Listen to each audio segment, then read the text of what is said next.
حضرت عبداللہ ابن مکتوم نابینا صحابی رضی اللہ عنہ کا نقل کیا گیا ہے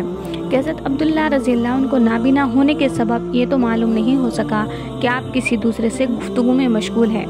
مجلس میں داخل ہو کر حضرت صلی اللہ علیہ وسلم کو آواز دینی شروع کی اور بار بار آواز دی کہ انہوں نے حضور صلی اللہ علیہ وسلم سے ایک آیت قرآن پڑھوانے کا سوال کیا اور اس سوال کے فوری جواب دینے پر اصرار کیا، اور حضور صلی اللہ علیہ وسلم اس وقت مکہ کے کفار سرداروں کو دین کی تبلیغ کرنے اور سمجھانے میں مصروف تھے۔ یہ سردار عتبہ بن ربیعہ، ابو جہل، ابن ہشام اور حضرت صلی اللہ علیہ وسلم کے چچا حضرت عباس رضی اللہ عنہ تھے، جو اس وقت تک مسلمان نہیں ہوئے تھے۔ رسول اللہ صلی اللہ علیہ وسلم کو اس موقع پر عبداللہ ابن مکتوم کا اس طرح خطاب کرنا اور ایک آیت کے الفاظ درست کرنے کے معمولی سوال پر فوری جواب کے لیے اصرار کرنا ناگوار ہوا، جس کی بڑی وجہ یہ تھی کہ عبداللہ ابن مکتوم رضی اللہ عنہ پکے مسلمان اور ہر وقت کے حاضر پاش تھے،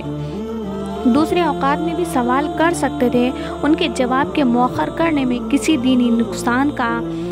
خطرہ نہ تھا، بخلاف رؤسائے قریش کے کہ نہ یہ لوگ ہر وقت آپ کی خدمت میں آتے ہیں اور نہ ہر وقت ان کو اللہ کا کلام پہنچایا جا سکتا ہے۔ اس وقت یہ لوگ آپ کی بات سن رہے تھے جس سے ان کے ایمان لانے کی توقع کی جا سکتی تھی، اور ان کی بات کاٹ دی جاتی تو ایمان ہی سے محرومی ان کی ظاہری تھی۔ اس مجموعہ حالات کی وجہ سے رسول اللہ صلی اللہ علیہ وسلم نے ابن مکتوم رضی اللہ عنہ سے رخ پھیر کر اپنی ناگواری کا اظہار فرمایا، اور جو گفتگو تبلیغ حق کے رؤسائے قریش کے ساتھ جاری تھی اس کو جاری رکھا۔ اس پر مجلس سے فارغ ہونے کے وقت سورہ عباسہ کی آیت نازل ہوئی، جس میں آپ کے اس طرز عمل کو ناپسندیدہ قرار دے کر آپ کو ہدایت دی گئی۔ رسول اللہ صلی اللہ علیہ وسلم کا یہ طرز عمل اپنے اجتہاد پر مبنی تھا کہ جو لوگ مسلمان آداب مجلس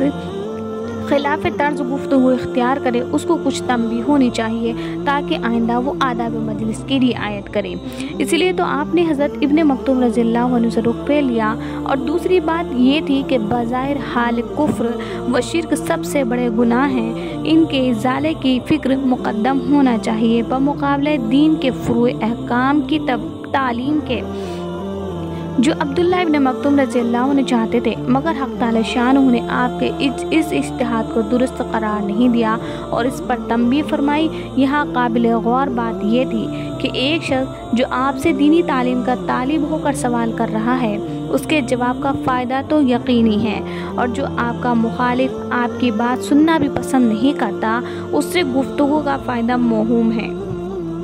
موہوم کو یقینی پر ترجیح نہیں ہونا چاہیے۔ اور حضرت عبداللہ ابن مکتوم رضی اللہ عنہ جو آداب مجلس کے خلاف بات سرزد ہوئی، ان کا عذر قرآن نے لفظ عامہ کہہ کر بتلا دیا، اس لیے کہ وہ نابینا تھے، اس لیے ان کو نہ دیکھ سکتے تھے کہ آپ اس وقت کس شغل میں ہیں، کس کام میں ہیں، کن لوگوں سے آپ کی گفتگو چل رہی ہے، اس لیے وہ معذور تھے، مستحق اعراض نہیں تھے۔ اس سے معلوم ہوا کہ کسی معذور آدمی سے بے خبری میں کوئی بات آداب مجلس کے خلاف ہو جائے تو وہ قابل عتاب نہیں ہوتی۔